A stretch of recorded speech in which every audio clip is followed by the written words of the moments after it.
자, 정혁진 변호사님 모셨습니다. 네, 안녕하세요. 예. 문학의 블랙리스트 사건 먼저 제가 좀 간단하게 소개를 드렸는데요. 네네. 사실 2016년 말부터 2017년 사이에 이게 좀 시끄러운 사건이었죠. 네네. 예. 벌써 뭐 옛날 얘기가 됐네요. 예. 그냥 뭐 그런가 싶고, 그 다음에 사실은 제가 보니까 그 펜앤마이크가 예. 구독자가 100만이 됐어요. 아, 그렇죠. 네네. 오늘이 8월 5일인가요? 8월 6일. 6일이네요. 예. 이맘때쯤 될 것 같다라고 예상을 했었던 것 같은데, 예. 예상은 한 8월 10일 정도 100만 되지 않을까 싶었는데, 조금 더 일찍 된 것 같습니다. 어쨌든 대단한 것 같고요. 야, 그 구독자 100만이면 드디어 펜앤마이크도 예. 굉장히 많은 분들에 의해서 사랑받고, 또 허연준 앵커도 아주 큰 공헌을 한 것이 아닌가 그런 생각이 듭니다. 고맙습니다. 네네. 100만 응원해주고 100만 구독자 응원해주시고 200만 구독자 가자 이렇게 응원해주신 분들 앞에서도 그 댓글이 좀 많이 있었는데 고맙습니다. 예, 정혁진 변호사님하고 이 문제부터 좀 시작을 해볼게요. 국회에서 이진숙 방통위원장 탄핵소추 본회의에서 의결을 했죠. 현재 헌재의 탄핵 심판으로 지금 넘어가 있는 상황입니다. 어제 5일 국회 법제사법위원회에서 법사위라고 그러죠. 법사위에서 이진숙 위원장 탄핵소추 의결서를 어제 제출했는데 헌재가 바로 탄핵소추 의결서를 접수한 어제 바로 탄핵심판을 개시하고 심리에 착수를 했습니다. 사건 번호가 2024 헌나 1 이렇게 부여가 됐네요. 국회가 탄핵소추 의결 제출한 당일 헌재가 바로 탄핵심판을 시작했다고 지금 보도가 나왔는데 일단 헌재의 지금 탄핵심판 개시 어떻게 평가하시나요? 일단은 그 8월 1일에 이진숙 그 방통위원장에 대한 탄핵 소추안이 발의가 됐고요. 예. 그다음에 그 다음 날인 8월 2일에 가결이 됐어요. 예. 그러니까 국회의원 정원이 300명인데 그 자리에는 188명이 있었는데, 그런데 그 찬성이 186표, 예. 그다음 반대가 1표, 무효가 1표 해가지고 186표의 찬성으로 그 탄핵소추안이 이제 가결이 된 거죠. 여기 186명은요 부끄러운 줄 알아야 돼요. 왜 부끄러운 줄 알아야 되느냐?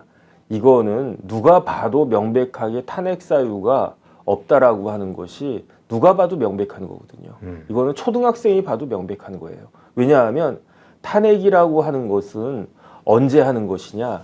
재직 중에 뭔가 잘못된 일들이 있었을 때, 그때 재직 중에 그 비위 사실을 가지고 파면하는 거거든요. 예. 그게 뭐 탄핵하니까 뭐 대단해 보이기도 하지만, 근데 심플하게 생각하면 제가 어떤 회사를 다녔단 말이에요. 회사를 다녔는데 제가 예컨대 뭐 금융회사를 다녔는데 공금을 횡령했어요. 예. 그럼 어떻게 되겠습니까? 파면돼야 되잖아요. 네. 그럼 회사 내부에서 이런저런 뭐 그 징계위원회 같은 거 있을 거 아니겠습니까? 네. 그런데 저 사람은 금융기관에서, 다른 데도 아닌 금융기관에서 그 공금을, 그 고객들의 돈을 횡령했으니까 무지무지하게 나쁜 거다. 그러니까 뭐 형사처벌 받는 거는 그 변론으로 하고 우리 회사는 쫓겨나야 된다. 그러니까 파면한다. 이게 그 탄핵이거든요. 예. 그러니까 재직 중에 뭐 예컨대 제가 그 회사에 들어가기 전에 무슨 도둑질을 했다. 그거 가지고 제가 뭐 잘립니까? 그거는 또 아니란 말이죠. 예. 그런데 쉽게 말하면 헌법에도 그렇고 헌법재판소법에도 그렇고 탄핵이라고 하는 것은 재직 중에 직무 집행을 하는 과정에서 헌법과 법률에 위반되는 행위를 했을 때, 그랬을 때 탄핵 사유가 되는 거예요. 대표적으로 누구를 생각하면 되냐면 이상민 장관을 생각하면 되는 거예요. 이상민 장관 행안부 장관이지 않았습니까? 행안부 장관으로 몇 달 일을 하고 있었는데 그때 이태원에서 할로윈 참사가 벌어졌어요. 그 어쨌든 행안부 장관으로서 몇 달 동안 일을 하는 가운데 그런 일이 벌어졌으니까 혹시 이 사람에 대해서 파면에 해당하는 책임을 물을 수 있느냐? 그렇게 가지고 탄핵을 갖다가 했는데 결국은 그 정도 잘못 가지고는 뭐 잘한 건 아니지만, 행안부 장관이 잘한 건 아니고 도의적 정치적 책임이 있을 수는 있지만 법적 책임은 없는 것이다 해가지고 탄핵이 9대0으로 기각됐잖아요. 예. 그래도 그거는 몇 달이라도 장관직에 있었던 상황에서 벌어진 상황이니까 혹시 뭐 헌법재판소 판단을 받아보자, 이런 게 말이 되는데, 그런데 이진숙 방통위원장은 언제 그 방통위원장 됐습니까? 방통위원장 되자마자 탄핵 소추하는 그런 나라가 어디 있습니까? 하루 만에요. 그런 국회가 어디 있습니까? 그래서 탄핵 소추안 지금 찾아보니까 제대로 올라와 있지도 않아요. 예. 탄핵 소추 의결서. 예. 그걸 갖다 쭉 봤더니 그런데 이제 뭐 이것저것 그 언론에 나온 걸 갖다가 보니까 MBC 간부로 재직하면서 노조를 탄압했다. 이게 탄핵 사유입니까? 이게 MBC 뭐 간부였으니까 MBC에서 내부적으로 징계해가지고 아 이런 사람 파면해야 돼. 이거는 모르겠는데 그런데 방통위원장이 옛날에 했던 일 가지고 무슨 탄핵을 갖다가 한다는 것인가? 이거는 지금 그 국민의힘이 아니라 민주당에 뭐 고검장 출신도 있고 그다음 판사 출신도 있고 뭐 김앤장 출신도 있고 나름 잘 나간다라고 하는 법조인들 그렇게 많은데 그런데 이런 것들을 탄핵 사유라고 하는 것인가? 양심에 비추어 가지고 좀 반성을 갖다가 해야 된다. 저는 그런 생각 들고요. 그 다음에 어쨌든 뭐 헌법재판소에서 이 사건을 받아서 어쩔 수 없죠. 뭐 국회에서 의결했으니까 형식적으로는 뭐 이렇게 절차가 진행이 돼야 되니까 이제 변론 준비 기일 한 번 정도 거친 다음에 그런 다음에 변론 한두 번 열고 그리고 난 다음에 이제 9대0 기각 결정이 나올 것이라고 저는 확신을 갖다가 하는데 이런 부분들이 참 지금 22대 대한민국의 문제다. 그 다음에 한 가지만 말씀드리면 사건 번호가 2024 헌나 1번이에요. 예. 제가 찾아보니까 2004 헌나 1번이 있었어요. 2004 헌나 1. 이거는 2024 헌나 1인데 아, 2004. 예, 2004 헌나 2004년도에 그 탄핵이 있었단 말이에요. 네. 원래 가로 시작하는 건 뭐냐면 헌은 헌법재판소라는 뜻이고 네. 번호에 가는 뭐냐면 위헌법률심판 같은 게 가고요. 그 다음에 나가 이제 탄핵심판이란 말이에요. 그러니까 헌나인데 첫 번째 들어온 사건이라는 거죠. 2004 헌나 1번 사건이 무슨 사건이냐? 노무현 전 대통령 탄핵 사건이었어요. 그거 이제 그 기각 나와가지고 엄청난 역풍 불지 않았습니까? 제가 네. 봤을 때 이런 것들이 이진숙 방통위원장에 대한 말도 안 되는 진짜 그야말로 몰상식한 이러한 탄핵 소추가 반드시 역풍이 불 것이다. 저는 그렇게 확신합니다. 예. 지금 말씀하신 거 잠깐 다시 되새겨 보니까 탄핵이라는 거니까 파면이 되려면 재직 중에 어떤 헌법과 법률을 위반을 하고 그 중에 위반을 했다 하더라도 중대한 어떤 위반 사항이 있을 때 발생한다고 지금 말씀을 주셨잖아요. 네네. 그런데 이진숙 방통위원장은 방통위원장 되기도 전에 사실은 재직도 전에 탄핵을 하겠다고 했거든요. 민주당은. 네네. 그러니까 재직 중에 발생한 비위 사실로 중대한 비리라든가 비위 사실이 있을 때 파면이 되는 그런 탄핵 절차에 돌입하는데 재직도 하기 전에 방통위원장 임명도 하기 전에 탄핵을 하겠다라고 지금 민주당이 이전에 공표를 했다면 이미 이 정치적으로나 법적으로나 민주당의 그 주장은 이미 거기서부터 이미 틀렸었네요. 네네. 제가 봤을 때 그렇고요. 그 다음에 이제 이게 결국은 이렇게 방통위원장이 그 직무대행 포함해서 네 번째 탄핵 소추하겠다라고 협박을 한 끝에 네. 실질적으로 탄핵 소추가 된 거는 이번이 첫 번째죠. 네. 하지만 이동관 위원장, 김홍일 위원장, 그 다음에 이제 직무대행까지 세 명에 대해서 탄핵한다고 협박을 했잖아요. 왜 협박했습니까? MBC를 자기들의 그 수중에 소나귀에 남겨놓으려고 협박한 거잖아요. 예. 그런데 어쨌든 이제는 MBC 사장 이제 바뀌지 않겠습니까? 네. 그러니까 어차피 버스는 떠났어요. 네. 버스는 떠났는데 버스가 떠났는데 어쨌든 떠나가는 버스 뒤에다가 대고 그냥 돌멩이 던지고 흙 던지고 그런 모양새다. 정말로 치졸하다 이렇게 볼 수 있을 것 같습니다. 예.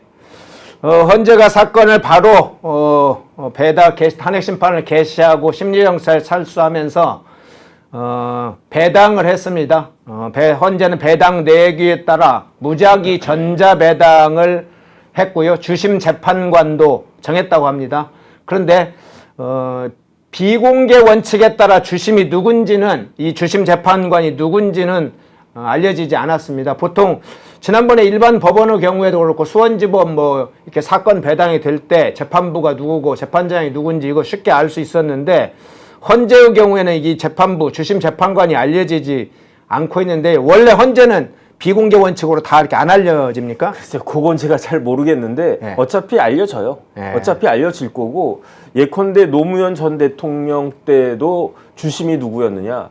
주선회 저기 헌법재판관이었거든요. 예. 이런 식으로 뭐 처음부터 이거를 시시콜콜하게 알려주면 또 이제 개딸들 우르르 몰려가가지고 뭐 이렇게 귀찮게 하고 그럴 거니까 그러니까 뭐 굳이 이걸 갖다가 오픈하진 않는 것 같은데 이제 변론기일 열리고 하면은 그럼 주심이 누군지는 자연스럽게 알려질 거고 그 다음에 다른 걸 다 떠나가지고 정청래 위원장이 직접 헌재 가가지고 소추위원 역할을 갖다가 해야 됩니다. 예, 그래서 이제 그러네요. 정청래 변호사, 정청래 그 법사위원장 뭐 본인 스스로 만주 변호사라고 이야기를 했으니까 네. 만주 변호사 실력을 한번 보여주시기 바라겠습니다. 예. 방금 말씀하신 것처럼 헌재가 이제 준비를 거쳐서 한두 차례 변론을 할 걸로 지금 이야기를 주셨는데 그러면 이번에 이제 이준석 위원장의 파면 여부를 결정을 할 때 헌재에서 그 파면 여부를 결정할 쟁점이 될 만한 것은 어떤 것이 있습니까? 제가 봤을 때 없어요. 쟁점 자체가 안 돼요? 아니 왜냐하면 어제 임명된 사람 오늘 그 파면 탄핵 소추하는 그런 나라가 어디 있습니까? 네. 그런 그 일이 어떻게 있을 수가 있습니까? 그러니까 제가 봤을 때 헌법재판소에서도 참 기가 막힌다. 제가 헌법재판관이라고 하면 야, 저 사람들 해도 너무한다. 저는 그런 생각이 들 거고요. 그 다음에 어쨌든지 간에 뭐 그 지금 뭐 이야기 드는 게 뭐 탄핵 소추 사유로 뭐 상임위원 2명만으로 그 안건을 의결했다. 그 다음에 기피 신청에 참여했다. 그 다음에 MBC 간부 제가 좀 전에 말씀을 갖다 드렸고 그 다음에 뭐 관례를 갖다가 위반했다. 이게 무슨 탄핵 소추 사유가 되겠습니까?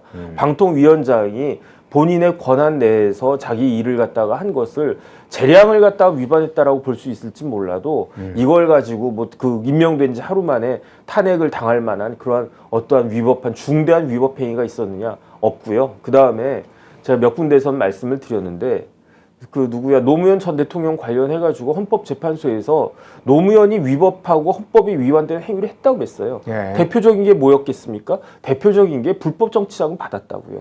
누구한테 받았습니까? 써낸 문으로부터 불법 정치자금을 받았어요. 예. 그럼에도 불구하고 노무현 대통령이 형사처벌 받지 않은 이유는 현직 대통령이었기 때문에 현직 대통령 형사소추 안 당하니까 그냥 그 넘어간 거고 왜 탄핵을 갖다가 당하지 않았느냐? 그거는 대통령 되기 전에 받았기 때문에 탄핵 대상이 아니다. 재직 중에 직무집행한 것이 아니다. 그러니까 아주 교묘하게 빠져나간 거예요. 그 써낸문이라고 한 대로 곳에서부터 불법 정치자금 이렇게 받은 거는 어마어마하게 중대한 범죄 아닙니까? 그렇죠. 그거는 정치인이 어떻게 불법 정치자금 받았느냐? 그런 사람이 어떻게 대통령 후보가 돼가지고 대통령까지 됐느냐? 그런데 싹싹 빠져나갔어요. 이거는 형사적으로는 대통령이니까 처벌 안 받았고 그다음 탄핵으로는 대통령 되기 전에 받았으니까 빠져나갔고 이런 일들이 있었단 말이죠. 그런데 거기에 비추어 보면 그 다음에 뭐 세세하게 그 외에도 노무현 전 대통령이 이러이러하게 뭐 불법 행위를 갖다 저질렀다 이게 헌법재판소에서 인정이 됐는데 그럼에도 불구하고 왜 탄핵이 되지 않았느냐? 사람을 탄핵이 뭐라고 그랬습니까? 파면이라고 그랬잖아요. 예. 대통령 직에서 파면할 만큼 그렇게 중대한 법률 위반은 아니다. 대통령은 높은 자리이기 때문에 파면하려면 범죄도 아주 그냥 어마어마해야 되는데 그 정도까지는 아니다. 그렇게 해가지고 탄핵이 기각이 되고 그 다음에 이제 일반 국민들은 이러한 그 시시콜콜한 내용까지는 다 모르고 그냥 대통령이 탄핵을 갖다가 국회에서 탄핵을 갖다 했는데 헌재에서 기각됐다. 그러니까 어떻게 국회의원들이 대통령한테 저럴 수 있느냐. 그러면서 역풍이 확 불었던 거잖아요. 네. 그래가지고 그때 국회의원 배지 이렇게 막 주순 사람들 누굽니까? 그런 사람들을 우리가 뭐라고 그럽니까? 탄돌이라고 그러잖아요. 예. 그 탄돌이들이 지금 국회에 남아있는 거 아닙니까? 그렇죠. 그때 2004년도에 그 국회의원 배지 달아가지고 2024년 되니까 벌써 5선 된 거예요. 그때부터 쭉 달았으면. 그때 탄돌이들이 내가 그냥 중진 의원입네 하면서 지금 이진숙 방통위원장을 탄핵하고 있는 이런 코미디 같은 일들이 벌어지는데 이제 헌재 결정 나오면 여기에 대해서 반드시 그 책임을 물어야 된다. 그 다음에 다른 걸 더 떠나가지고요. 이 탄핵 관련해가지고 그 민주당에서 얼마나 비용을 쓰는지 우리 국민들 눈 똑똑히 뜨고 봐야 됩니다. 예. 이거는 정청래 그 법사위원장이 뭐 변호사들 필요 없어. 나 만주 변호사야. 내가 그냥 혼자 하면 돼. 이러겠습니까? 분명히 변호사 선임할 거 아니에요. 네. 그 변호사들한테 그 로펌한테 얼마 줬는지 1,000만 원 줬는지 5천만 원 줬는지 1억 줬는지 명명백백하게 밝혀가지고 이 말도 안 되는 탄핵으로 인해서 우리나라 세금이 얼마가 몇 천만 원이 쓰였는지 거기에 대해서 우리 국민들은 반드시 알아야 되고 국민의힘은요 이거를 반드시 밝혀야 된다. 얼렁뚱땅 넘어갈 생각을 국민의힘도 그렇고 민주당도 그렇고 절대로 해서는 안 된다. 저는 그런 생각이 듭니다. 예, 오늘 신문에 보니까요. 탄핵을 소출했다가 기각되면 그 탄핵 소출했던 의원들도 좀 직무를 정지시키는 책임을 져야 된다. 이런 사설을 좀 낸 신문도 있더라고요. 그건 뭐 하나마나한 이야기죠. 그렇게 책임질 국회의원 같으면 네. 이런 식의 탄핵을 하지도 않았고 지금 우리나라 국회가 이런 식으로 진짜 그 말도 안 되는 그 파국에 빠져 있지도 않을 것 같고 어쨌든 뭐 저는 개인적으로는 그렇게 됐으면 좋겠는데 그거는 난망이라는 생각은 들고요. 네. 대신에 다른 걸 다 떠나가지고 로펌 어디 선정을 했는지 네. 거기에다 돈 얼마나 줬는지 예. 이런 것들은 국민들이 알아야 되지 않겠습니까? 지난번에 이상민 장관 탄핵했을 때 부대빵으로 기각됐잖아요. 네. 그때 제가 알고 있기로 변호사비 수천만 원 쓴 걸로 알고 있거든요. 그런 것들 좀 밝혀주세요. 답답해 죽겠어. 궁금해가지고. 예. 그거 좀 나중에 좀 한번 찾아봐서 좀 밝혀야 되겠네요.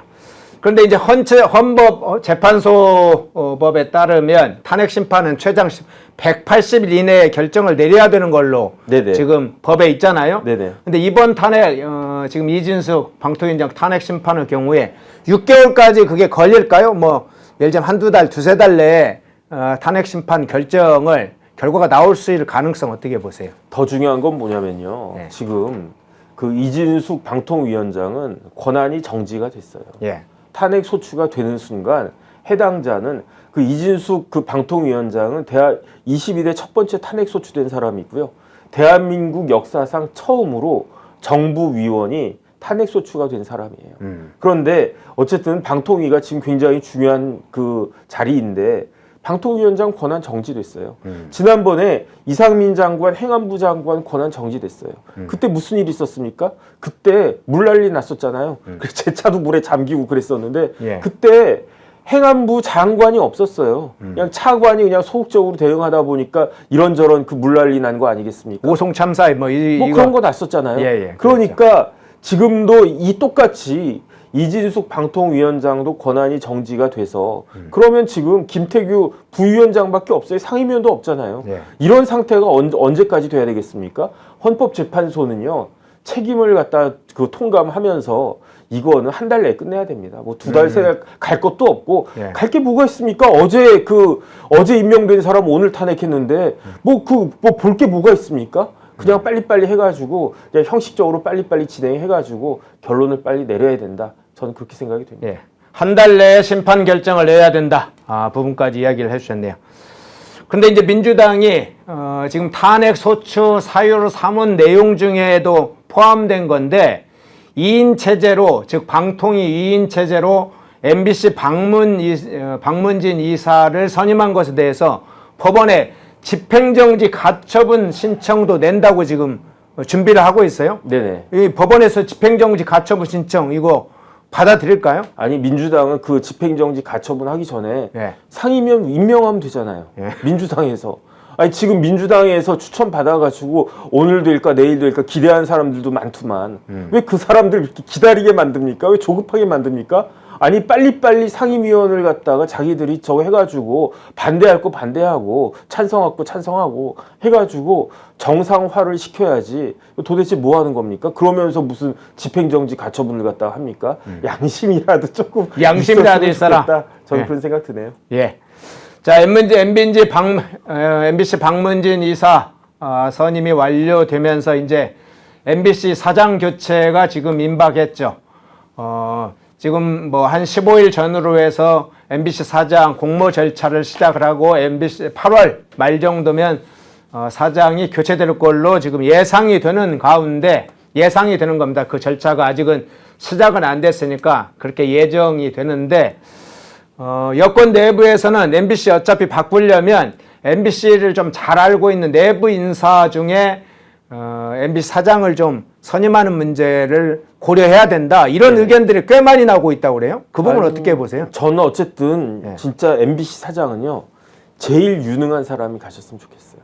뭐 이것저것 뭐 좌고우면하지 말고 그냥 제일 능력 있고 제일 품성이 훌륭하고 그 다음에 MBC에서 제일 그 뭐라 그럴까 MBC 직원들도 어떻게 할 수 없는 그 인품이나 능력이나 모든 그런 부분들을 그런 걸 기준으로 해가지고 인사가 이루어졌으면 좋겠어요. 그래서 제가 뭐 MBC에 계신 분들 뭐 잘 아는 사람들도 있고 그런데 어쨌든 그런 걸 떠나가지고 네. 가장 이 사람이 MBC 사장님 되셨구나.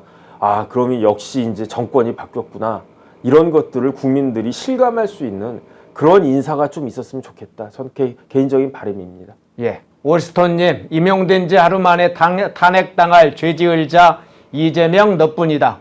헌재 이진숙 탄핵은 즉시 각하라 이렇게 의견을 주셨고요. 쟁님은 9월 안에 결론 남 이렇게 의견을 주셨네요. 송환이님, 2인 체제를 만들어 놓은 사람들이 따블당인데 그렇군요. 따블당. 왜 직무정지 신청을 정작 2인 체제는 지금 민주당이 방통위원들 추천 안 해놓고 책임을 왜 방통위 이진숙한테 묻냐 그렇게 직격을 해주셨네요. MBC 사장 교체 좋다고 민영화하라 뭐 이런 의견도 예, 주셨네요. 예, 고맙습니다. 예, 이진숙 방통위원장 지금 탄핵 심판 헌재가 바로 돌입했다 이 소식 전하면서 좀 그 내용 살펴봤습니다. 모두가 숨죽이고 침묵하던 시절 펜앤마이크는 앞장서 자유와 민주를 외쳤습니다. 자유파 정권 탄생을 위해 싸웠습니다. 2024년에도 펜앤마이크는 쉼없이 달려갑니다. 민주주의 체제수호의 선봉이 되겠습니다. 왜곡된 대한민국 역사를 바로 세우겠습니다. 2024년에도 펜앤마이크를 응원해 주십시오.